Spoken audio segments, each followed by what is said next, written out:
of those anti-Israeli lawyers who twist the facts and lie time after time. And what's so crazy is that the majority of you have never been in the land of Israel, have never lived in the land of Israel, and then you have the audacity to come to speak to an Arab who was born in Haifa, the largest mixed city in Israel, raised in Nazareth, one of the largest Arab city in Israel, and then you get the audacity to tell me if I live under apartheid regime? Shame on you! You have no clue what you're talking about. You know who are some of Israel's best defenders on the international stage?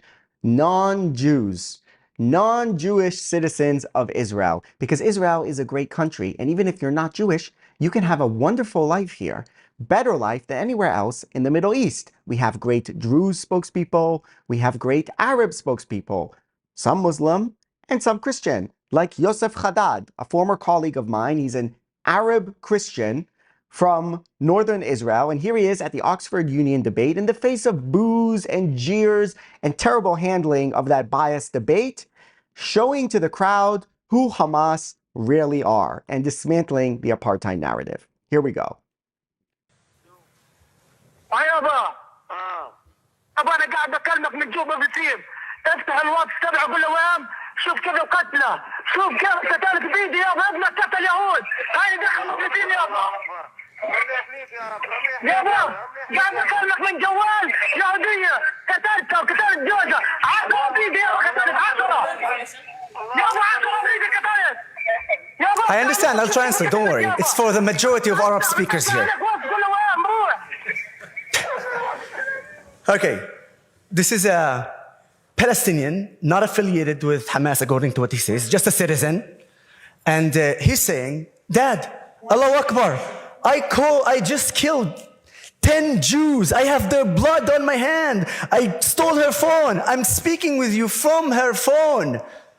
This is a Palestinian, which you will call a civilian if the IDF eliminates.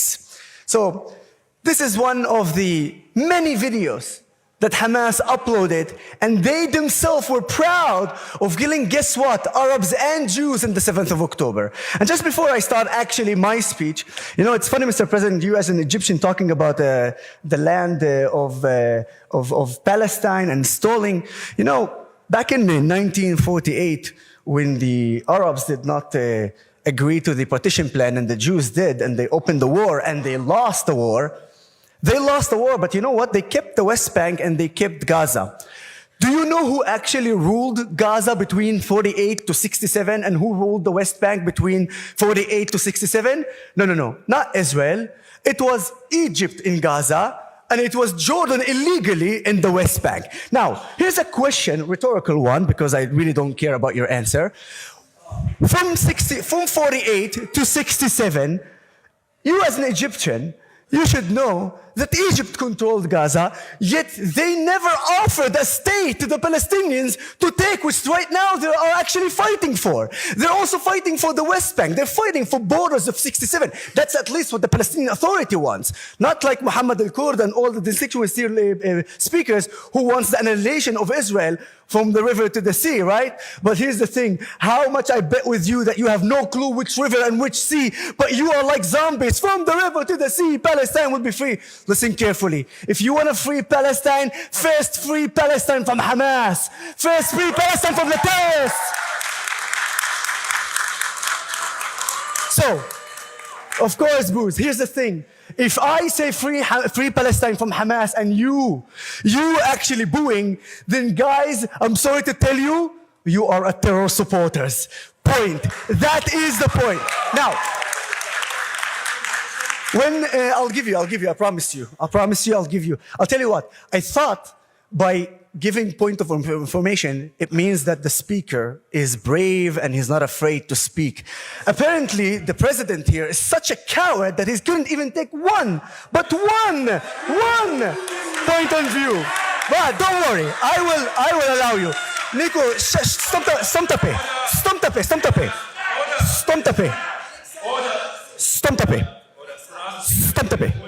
He's telling him to shut up in Hebrew. That's anti-Israel Israeli. Miko Peled, one of the worst. But in Arabic we say sidni'at, in Hebrew says tamtape. It's really sad. Now, For her. I'd like to draw attention to abuse brought to the House. This is the second time that this speaker has been booed, which is important. I'm fully aware of the forms of the House, and I will do my best to make sure that the speakers are in silence. Thank you. To be honest with you, I'm not surprised. And in fact, when everybody say, I hope... Another point of what has been raised, I have to take it. Just for the sake of having the debate, could the speakers on the opposition please avoid the hostility towards members of the House, just for the sake of continuing this debate? The point of what has been up. Thank you very much. Please continue. All right, so basically, what we're talking about... Yeah. I think members of the opposition will afford the same courtesy to members of the House as they receive. Thank you. Thank you. All right.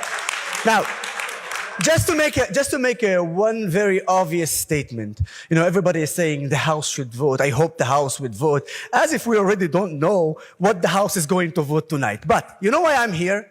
I'm here, one, just to show you that we are not afraid to confront all those anti-Israeli lawyers who twist the facts and lie time after time. And what's so crazy is that the majority of you have never been in the land of Israel, have never lived in the land of Israel. And then you have the audacity to come to speak to an Arab who was born in Haifa, the largest mixed city in Israel, raised in Nazareth, one of the largest Arab city in Israel. And then you get the audacity to tell me if I live under apartheid regime. Shame on you. You have no clue what you're talking about. So allow me, in order for me to actually explain what's going on. Thank you. Let's go back to my childhood.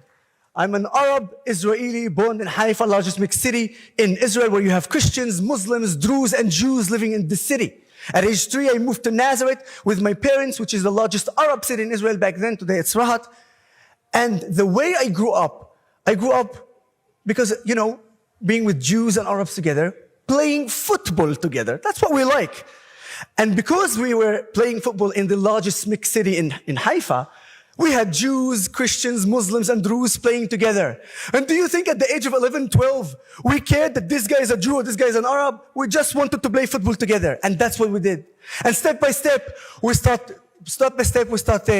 going out together, drinking, even inviting each other to holidays. Yes, for instance, Christmas, then the Christian friends would invite the Jews and the Muslims and the Druze to see the holidays of Christmas, for instance. Whether it was Eid al-Adha, then the Muslims or the Druze would invite the Jews, and the Christians and the Jews would invite them to see each other and how is those holidays going together. And yes, when it was Passover, then the Jews would invite the Christians and the Muslims and the Druze to see the holidays. This is how we bridge gaps. Additionally, we wanted to learn Hebrew and we wanted to learn Arabic because language, you bridge gaps. This is how I grew up. And when I arrived to the age of 16, I asked myself a very simple question because I saw that my Druze men friend and the Jewish friends are starting their enlistment to the IDF. Now, I asked the question, why am I not serving in the IDF?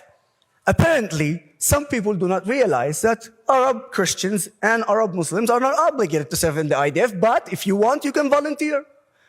I decided to volunteer and serve in the IDF. Many people ask me, why did you choose to take that decision and actually serve in the IDF? I said, guys, it's in the initials. It's the IDF, it's not the JDF. And IDF means Israeli Defense Forces are not Jewish Defense Forces. And when Hamas and Hezbollah and the Iranian regime attack Israel, they attack all the citizens of Israel. And when the IDF protects Israel, the IDF protects all the citizens of Israel, whether you want it or not. This is how I looked at it, and this is how exactly it was. And then when I arrived at the age of 18, just a month and a half before the beginning of my service, a person came to me and said, Yusuf, are you absolutely sure that this is the way and the path that you want to take? And I said 100% yes. That was about, thank you very much. I'm very proud of that shame. Thank you very much. Thank you very much. I'm really, really proud of that shame. Now, and I said, yes, I'm 100% sure that this is the way that I want to take. All this was right up until the 4th of October, 2003. On the 4th of October 2003, which is a month and a half before my beginning of the service, a Palestinian female suicide bomber entered the Maxim restaurant in Haifa and blew up that restaurant. It's a restaurant co-owned by Arabs and Jews. People from Arabs and Jews are eating there, working there. The devastating result of that terror attack, 21 Israelis were murdered, Arabs and Jews. Over 50 were injured, Arabs and Jews. Arabs and Jews were killed because of that Palestinian terrorist. From that moment, I realized one thing. My decision wasn't 100%. It became 1,000,000%. And I knew that serving in the IDF is not only the right thing, but it's the most moral thing to protect my society. And when I say my society, I'm not talking about the Jewish society. I'm talking about the Israeli society, where you have Jews and Arabs together. And you can shout shame as much as you want. As I told you, I am so proud in every decision that I took to protect my country, to protect my society, and to protect my people from terrorist organizations like Hamas, who time after time kill Arabs and Jews. Now, after a year, I become a commander. I, as an Arab, was a commander over Jewish soldiers in the IDF. Take that, apartheid. You're talking about apartheid. I gave orders to Jewish soldiers to do exactly what an Arab IDF soldiers said to do. And then, as I said, you keep shouting shame. I'm proud of that, proud of that, proud of that, proud of that. I do want the time when they shout shame. Now, here's the thing. I'm going to actually give you a point. One time I was in a lecture, and I gave exactly this point where I said, I'm an Arab, I commanded over Jewish soldiers in the IDF. And then some anti-Israeli zombie get up and says, Yusuf, you are an absolute sucker. You know why? And I said, why? Because once there is no use of you, you're an Arab. The Jews will kick you and throw you to the garbage.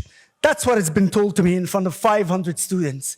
When there is no use of you, the Jews will throw you. Everybody started cheering there from the anti-Israelis, clapping and like having fun. And I say, this is really interesting. Because you know what? I have a story where there was no use of me. And in fact, not only there was no use of me, but saving me is putting Jewish lives in danger. Now, according to this anti-Israeli, this is the perfect time. I do need to finish this story. They interrupted me too many times. Now, as I said, this person who said to me that Jews will throw you in the garbage, then based on his idea, this is exactly the best time to do it. Throw me to the garbage. But instead of that, 4 soldiers put me on a stretcher. Yes, because I participated in the Second Lebanon War. Fight Hezbollah, the terrorist organization. And I was injured 4 days before ceasefire. At that time when I was injured badly, and knowing that Hezbollah is going to target the rescue mission, the Jewish soldiers there, they should have thrown me to the garbage according to him. But instead of that, they put me on a stretcher, lifted it up, backed up with another 4 Jewish soldiers, run 3 kilometers under fire when an RPG goes above your head, and literally bringing me to safety, saving my life. They didn't have to do that according to any thesis that you think about. Everybody talking about the relationship between the Arabs and Jews, and let me tell you why I'm so positive, so strong voice about that.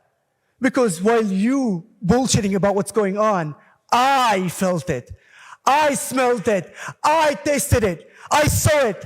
I heard it. It happened to me. You want to lie? Keep lie. But the simple fact is, when you arrive and speak about the apartheid myth, you need to understand that when you talk about apartheid, you either bring facts or you be quiet. Because according to Amnesty International, Israel is making an apartheid regime from the river to the sea, including the 2 million Arab Israelis, which is a blended lie from the river to the sea. Because here, this is me, winning actually an honorary doctorate from the University of Ariel when you talk about academics. This is Salim Jubran, an Arab judge who sent to prison a Jewish prime minister and a Jewish president for committing crimes. Both of them were Jews. An Arab judge sent to prison a Jewish prime minister and a Jewish president to jail. You see this MK? This MK is the most anti-Israeli member of Knesset in Israel. Yet this MK earns $10,000 from the taxpayer. Most of them comes from a Jew, and he has the right to talk about Israel as much as he wants. If he lived in apartheid, he would be in jail right now. And how about Samir Haj Yahya? You know what's so amazing? There's a stereotype. They say the Jews control the money. Jews control the money. Well, guess what? Samir Haj Yahya is an Arab Muslim from the city of Taipei. You know what's so amazing about Samir Haj Yahya? Should I say Dr. Samir Haj Yahya? He was the head of the largest bank in Israel. An Arab Muslim is the head of the largest bank in Israel in a stereotype where you see that the Jews control the money. And how about this guy? I'll finish. I'm going to finish. I'm going to finish. Not a point of information. I have to receive it. Could I have a point of order?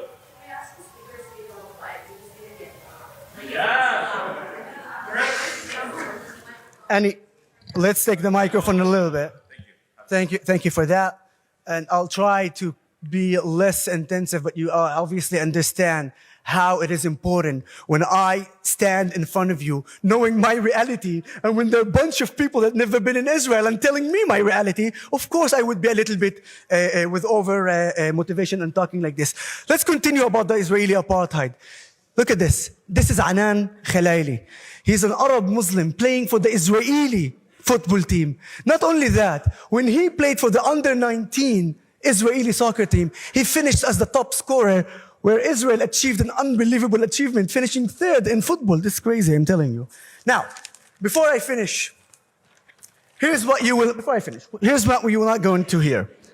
What you're not going to hear from our nice gentlemen and opponents here, you will not hear them talking about this person. I'm not even sure that they know who is this person. Do you have any idea, Mr. President? Anybody? Anybody has idea who is this? Of course not. You know, this is Islam Hijazi. She was killed with more than 90 bullets by Hamas because she wouldn't give them aid. She was responsible for giving aid. And when Hamas, the terrorists, came to take this aid and she refused, they shot her. You know what's so crazy? They did not deny it. Whoever calling me liar, Hamas did not deny it, you useful idiots. Well, you know, but here's the story. You will never ever talk about it. But here is my last point about the apartheid, about the relationship of the Arabs and the Jews. Does anybody of you even know who they are? Yusuf and Hamza? Yusuf and Hamza are Arab Muslim Israelis who were kidnapped by the terrorist organization Hamas on the 7th of October and still held hostages over 415 days. This is the reality. And if you think, look at this person here booing the Arab Muslims. So do you understand the reality, huh? There is a person here that booing Arab Muslims being held hostage by the terrorist organization Hamas. This is absolutely unbelievable. And this is my last comment, because I know that I've been here because of this interruptings. Now, ladies and gentlemen, by the way, just to let you know, if anybody, because I've heard here someone saying collaborator, I really don't want you. I don't want you. I've heard that someone called me here collaborator. I really urge you not to insult Nico Pellet, please. That's one. And second, to refer to the genocide act that you're talking about. There's a reason why all of you, or the majority of you, talking about 40,000. Ask yourself one question. Why you never differentiate between combatants and civilians? Why you always bringing 40,000, 40,000? Once you start realizing that the IDF managed to eliminate more than 10,000 terrorists, you will understand what something called the ratio in war, unfortunately, that Hamas started. Whether you like it or you don't like it. I know. No, they're booing me and they can't finish. I want to finish. Order. I want to finish. Order. Could I ask the speaker to conclude? I really want to finish. Guys, I really want to finish. Keep booing me. I'm going to keep going. Go. Okay. Ladies and gentlemen, whether you like it or not, what is happening in Gaza today, what is happening in the war that it means Hamas and their supporters started, and now they're crying, it's only because of the simple fact that you are losing. You're losing the Lebanese, you're losing the Arab world, you're losing every single thing that you thought that you can win. And you know why you're losing? I'm done. I'm done. He has been And very you- generous with his time. I asked you to respect the rules of the House. Fine. I'm just four less words. You know what you're losing because you thought you could destroy Israel, but Israel is here to stay.